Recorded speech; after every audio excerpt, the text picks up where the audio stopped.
मनापासून स्वागत करते। आज आहे दिवाळीचा दुसरा दिवस आणि आज काहीच नव्हतं, दिवसभर आराम केला। म्हणून आता संध्याकाळी आम्ही चाललोय मॉलमध्ये। खूप दिवसापासून जायचं होतं कारण छान डेकोरेशन झालंय। तर चला मग इथूनच व्हिडिओला सुरुवात करूया। खूप दिवसानंतर मॉलमध्ये आलो आणि जवळ आहे म्हणून नेहमीच मॉलमध्ये जाणं होत नाही। आता आम्ही बऱ्याच दिवसानंतर आलो तर काही नवीन गोष्टीही दिसल्या, जसं की हे छान दिसत होतं, वर मस्त लाईट्स आहे आणि या मॉलमध्ये जेवढ्याही काही गोष्टी आहेत तेवढ्या सगळ्या बघण्यासारख्या आहेत, नवीन युनिक आहे। तर आता आम्ही फक्त फिरण्यासाठी आलो, काही आम्हाला आर्टिफॅक्ट घ्यायचे आहे त्याच्यासाठी आलो आणि म्हटलं की आता दिवाळी झाली आहे म्हणजे काल लक्ष्मीपूजन झालं, तर चला बघूया मॉलही सजवला असेल। तर अशाच काही नवीन नवीन गोष्टी या दिसल्या। तर हे जे मटेरियल आहे ते अजिबात समजत नव्हतं, अगदी जवळ जाऊन झूम करून बघितलं, दुरून इतकं सुंदर दिसतं पण जवळ गेल्यानंतर ते काय आहे काहीच कळत नाही। बघा किती सुंदर आणि युनिक दिसत होतं आणि तशी फारशी काही गर्दी नव्हती कारण दिवाळीचा दुसराच दिवस होता, बरेच जण गावाला जातात किंवा मग आता काल बरंच असं काम झालेलं असतं म्हणून आजचा पूर्ण दिवस रेस्ट असतो। पण आम्ही आता घराजवळच आहे, वॉकेबल आहे, अगदी 5 ते 10 मिनटं लागतात, म्हणून जस्ट फिरण्यासाठी आलो। इथे मला किती दिवसापासून फोटो काढायचा आहे पण अश्विनला फोटो काढण्यात काहीच इंटरेस्ट नाही म्हणून ते मलाही काढू देत नाही। जवळ आहे, आपण कधीही येऊ शकतो, तू कधीही काढू शकतेस असं म्हणून नेहमी टाळलं जातं। तर आता गेलो तर फक्त मॅक्समध्ये, लाईफस्टाईलमध्ये आणि होम सेंटरमध्ये जाणार। तर सगळ्यात आधी होम सेंटरमध्ये आलो। खूप दिवसापासून काही गोष्टी अश्विनला घ्यायच्या होत्या पण त्या सेटमध्ये होत्या आणि इतक्या महाग आहेत त्या गोष्टी। आणि जसं मी नेहमी बोलते की रियांशमुळे अशा काही गोष्टींना खूप भीती असते, धोका असतो। 1-2 आर्टिफॅक्ट त्यांनी तोडलेही, कधी बलूनमुळे तुटतात, कधी काही खेळतो त्याच्यामुळे तुटतात, बॉल लागतो, त्यामुळे अशा गोष्टी घ्यायच्या की नाही एक विचारच करावा लागतो। पण खूप दिवसापासून मी टाळाटाळ करत होते। फायनली आता त्यांना बोललेत की तुम्ही चूज करा, कुठलं आवडतं ते घ्या, पण एकच फक्त घ्यायचं आहे, पूर्ण सेट घ्यायचा नाही आहे। पूर्ण सेट घेतला तर जवळपास 2-3 हजाराचा जातो आणि ते सगळं बघेपर्यंत रियांश आणि मी मस्त चेअरवर आराम खुर्ची असते त्यावर मस्त आराम करत होतो। आणि इथे आले की फुलांच्या म्हणजे जे फ्लावर सेक्शन आहे तिथे जायला कधीच विसरत नाही, इतकं छान प्रसन्न पॉझिटिव्ह वाटतं। आणि इथूनही मला घेऊन जायचं आहे पण सध्या नाही, आता आम्ही आर्टिफॅक्ट आणि एक ते बाथरूमचा सेट किंवा मग काय आवडतं ते मी तुम्हाला नंतर दाखवेलच, पण इकडूनही मला काही गोष्टी घेऊन जायच्या आहेत। आता इथे नॅचरल प्लांट्स थोडे महाग आहेत पण जे पॉट आहेत ते मला बाहेर मिळाले नाहीत जसे इथे आहेत। तर झालं तर मग इथूनच घेऊन जाईल। ये यहाँ पे है वो उधर है वो, ये ऐसे जो बोल रहे हो ना आप, ऐसे ही बोल रहे हो ना, ऐसे रखने का उस पे।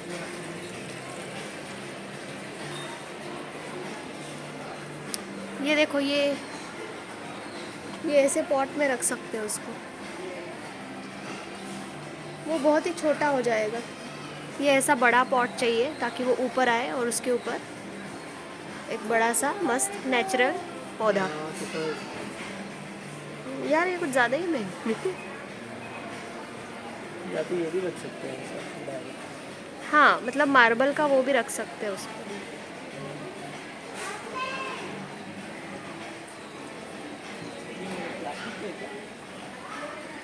नहीं नहीं नहीं नहीं, आर्टिफिशियल नहीं है वो, नेचुरल है, नेचुरल है, उसका कोई भरोसा नहीं। ये वाला लेना है मुझे, ये वाला, ये ना प्रतिमा के घर है, बहुत अच्छे से बड़े बड़े पत्ते हैं उसके। ये ले क्या फिर इसको वहाँ पे टेबल पे नहीं है, यहाँ पे महंगा है ये। ऐसे तो कभी ज़िंदगी में मेरा जो सपना पूरा ही नहीं होता। ये देखो ये जो है ना, ये ऐसा चाहिए। हाँ ये कितने का है? मेरे को वो टेबल वहाँ से हटा के उधर रखना है। ये लेके आऊँगी।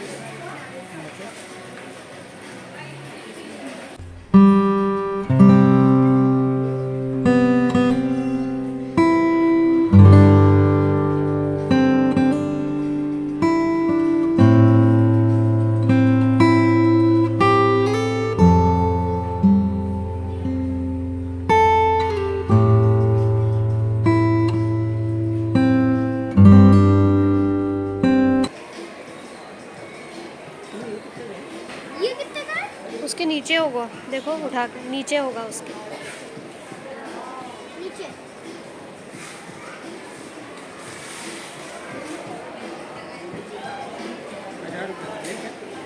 अच्छा दिख रहा है। हाँ अच्छा दिख रहा है। और ये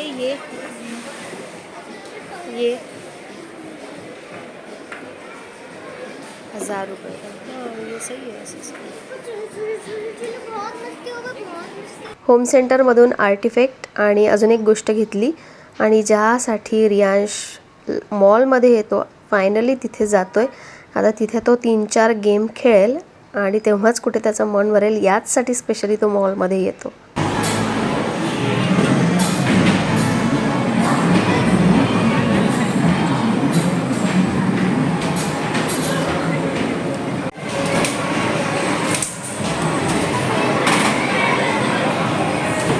फिरता फिरता खूप उशीर होऊन गेला आणि भूक लागली होती, म्हणून आलोय फूड कोर्टमध्ये.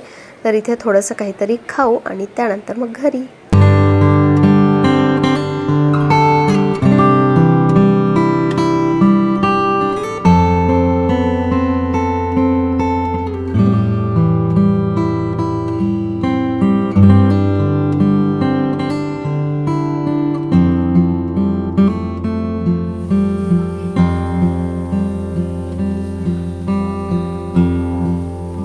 हे एक आर्टिफॅक्ट घेतलंय आणि चांगले आर्टिफॅक्ट खरंच खूप महाग असतात. आणि ही एक हँडवॉश ठेवायची बॉटल जी खूप दिवसापासून घ्यायची होती. Be happy.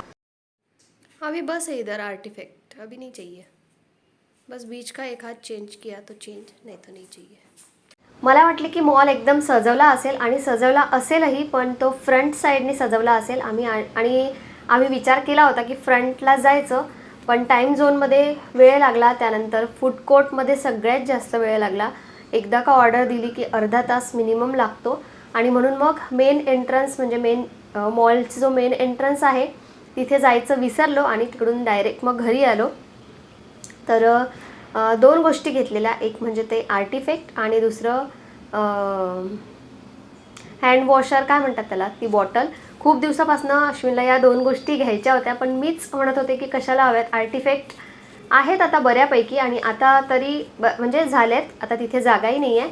आणि हँडवॉश ठेवायचं असं होतं की ती जी बॉटल प्लास्टिकच्या बॉटलमध्ये काम भागत होतं.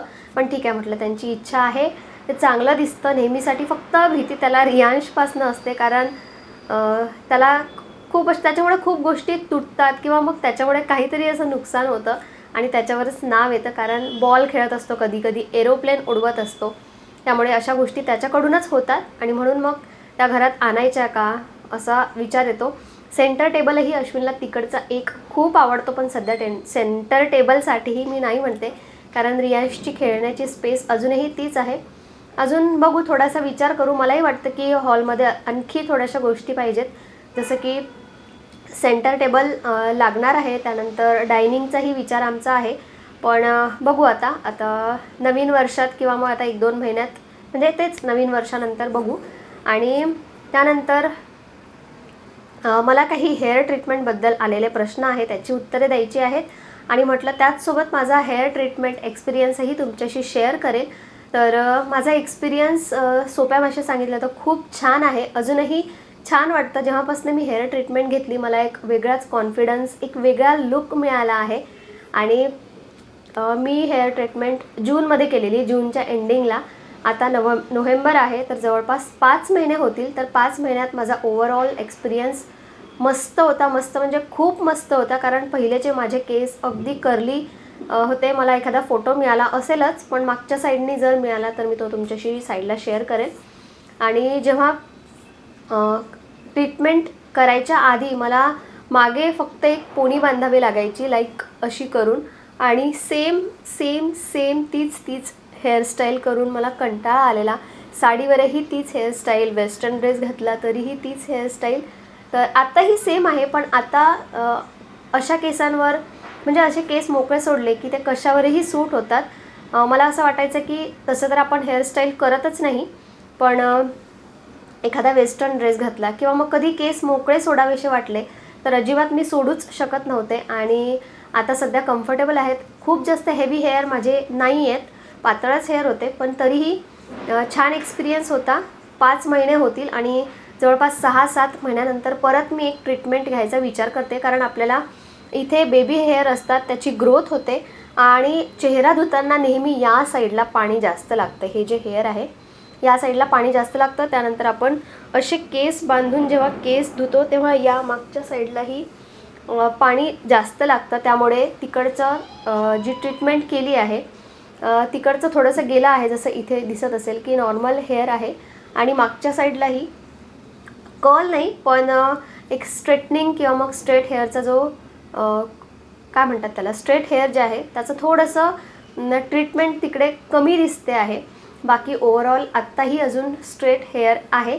आणि शॅम्पू मी कोणते वापरते, कंडिशनर कोणतं वापरते, तर हेही प्रश्न विचारलेले.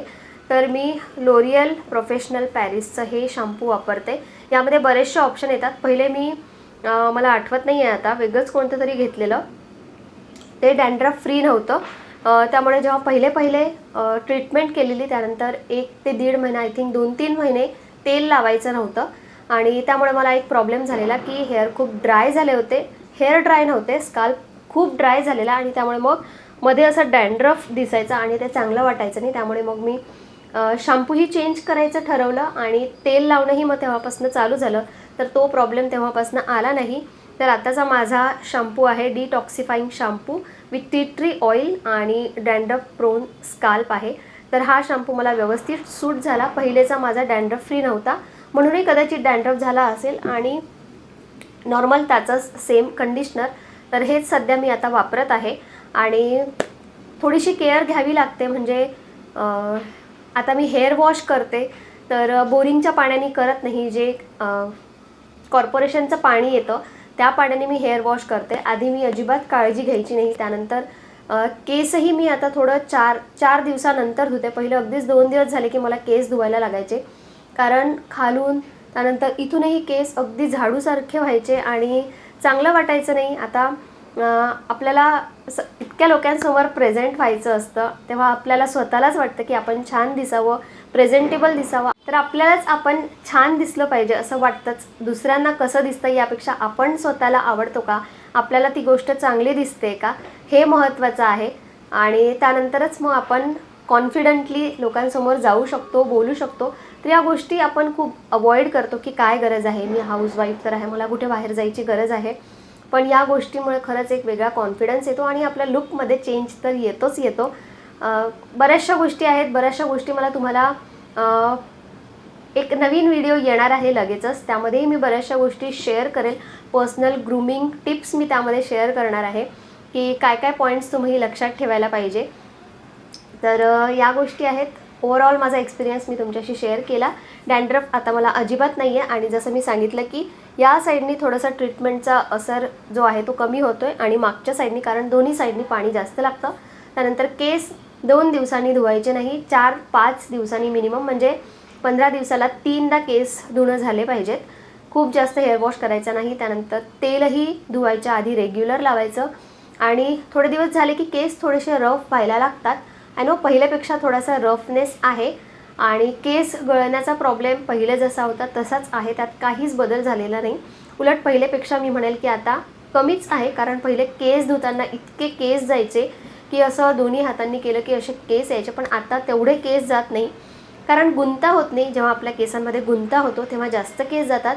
अगदी आता विंचरताना 3-4 केस गेल्यासारखे होतात, कारण गुंताच होत नाही, त्यामुळे केस जास्त जात नाही. बाकी तसे गळतात केस, कारण पहिलेही गळायचे आत्ताही गळतात. पण विंचरताना किंवा मग केस धुताना पहिल्यासारखे केस जात नाही, त्यामुळे केस गळतीचाही तेवढा काही प्रॉब्लेम नाही आहे. आणि आणखी काही असं मला मेजर इश्यू नाही आहे की त्यामुळे मी ट्रीटमेंट पुढे करणार नाही किंवा मग तुम्ही ट्रीटमेंट करू नका असं सजेस्ट करेल. मी उलट सजेस्ट करेल की एकदा आपण ट्रीटमेंट नक्की करून बघावी. आपण पहिलेच विचार करतो की माझे केस ऑलरेडी खराब आहे, त्यामुळे अजून खराब होतील का, मला ती सूट होईल का, यापेक्षा एकदा ट्रीटमेंट करा. त्यानंतरच तुम्हाला कळेल की ती तुम्हाला सूट होते का, तुमचा लुक चेंज झाला आहे का, तुम्हाला कसं वाटतं आहे, काही प्रॉब्लेम्स येत आहेत का, किंवा मग इन फ्युचरमध्येही तुम्ही ती कंटिन्यू ठेवू शकता का. तर हे सगळं आपल्याला आपला स्वतःचा जोपर्यंत आपण एक्सपिरियन्स घेत नाही तोपर्यंत या गोष्टी कळणार नाही. तर मी तर तुम्हाला सजेस्ट करेल की एकदा नक्की तुम्ही हेअर ट्रीटमेंट घ्या. जो तुमचा केसांचा पॅटर्न असेल किंवा ज्या ट्रीटमेंटची तुमच्या केसांना गरज असेल ती ट्रीटमेंट करा. तर माझे अगदी कर्ली हेअर होते म्हणून मी स्मूथनिंग प्लस केरेटिन केलं होतं आणि आता मला स्मूथनिंग करायची गरज नाही आहे. आता फक्त किंवा मग 3 महिन्याला हेअर स्पा जरी घेतला तरी केस स्मूथ राहतात. तर काही छोट्या छोट्या गोष्टींची जर आपण काळजी घेतली हेअर ट्रीटमेंटनंतर तर ट्रीटमेंट 7 ते 8 महिने नक्कीच टिकेल. जसं की शॅम्पू त्यांनी जे सजेस्ट केले तेच वापरायचे. त्यानंतर जर पाणी हार्ड वॉटर असेल, जसं आमच्याकडे खूप जास्त हार्ड वॉटर येतं त्यामुळे मी कॉर्पोरेशन पाणी यूज करते. आणि त्यानंतर जेव्हा आपण खूप धूळमध्ये किंवा मग खूप बाहेर लांबचा प्रवास असेल तर हेअर नेहमी कवर करा आणि त्यानंतर बाहेर पडा. तर या गोष्टी छोट्या छोट्या गोष्टी आहेत ज्या आपल्याला लक्षात ठेवाव्या लागतात. आणि त्यानंतर मी हेअर कलरही केले आहेत. तर हेअर कलर मीही सेम लॉरियलचाच वापरला आहे आणि घरीच कलर केले, कारण बाहेर त्याचे सेम कलर करायचे 1000 रुपीज चार्ज करत होते, त्यापेक्षा मला घरी कलर करता येतं म्हणून मी घरीच कलर केलं. आणि overall my experience is good. Next time मी परत ही ट्रीटमेंट घेईल. आता सध्या नाही, जरा हे वर्ष गेलं की नवीन वर्षात परत एकदा केराटिन ट्रीटमेंट घेईल. खूप साऱ्या अशा माझ्या मैत्रिणी आहे ज्या कन्फ्यूज आहेत की ट्रीटमेंट करायची की नाही, तर त्यांचे असे प्रश्न होते. आय होप मी तुमच्या सगळ्या प्रश्नांची उत्तरे दिली. तर जोपर्यंत आपण स्वतःचा एक्सपिरियन्स घेत नाही ना, कारण प्रत्येकाचे एक्सपिरियन्स वेगवेगळे असतात. माझ्या केसांसारखे तुमचे केस नसणार आहे आणि तुमच्यासारखे कोणा तिसऱ्याचे केस नसणार. त्यामुळे कोणा दुसऱ्याचा चांगला किंवा वाईट एक्सपिरियन्स ऐकून आपण आपल्यासोबत काय होणार आहे हे आपण पहिलेच सांगू शकत नाही. बघा, आपल्या केसांमध्ये काही ना काही प्रॉब्लेम असेल तेव्हाच आपण या गोष्टीचा विचार करतो. काही जणांना स्ट्रेट केस करायचे असतात, काही जणांना आपल्या केसांना प्रोटीन द्यायचं असते, म्हणून या सगळ्या ट्रीटमेंट आहे. तर नक्की जा आणि एकदा ट्रीटमेंट करून बघा आणि तेव्हाच तुम्हाला कळेल की तुमच्यासाठी कसं आहे. माझा एक्सपिरियन्स चांगला होता, सो मी तुम्हाला सगळं चांगलं सांगितलं आहे. पण मे बी होऊ शकते की तुम्हाला ती ट्रीटमेंट सूटही नाही झाली किंवा तुमचे केस जास्त गळायला लागले, खराब झाले, असंही होऊ शकतो. पण एकदा ट्रीटमेंट केल्याशिवाय कळणार नाही. सो माझा एक्सपिरियन्स चांगला होता आणि तोच मी तुमच्याशी आज शेअर केला. तर आज काहीच नव्हतं म्हणून खूप आरामात दिवस गेला. उद्या दीपावली पाडवा आहे, तर त्याचा वेगळा ब्लॉग मी तुमच्याशी शेअर करेन. आणि आताच्या व्हिडिओला इथेच थांबवते. उद्या भेटू एका छानशा नवीन ब्लॉगमध्ये. चला, बाय बाय.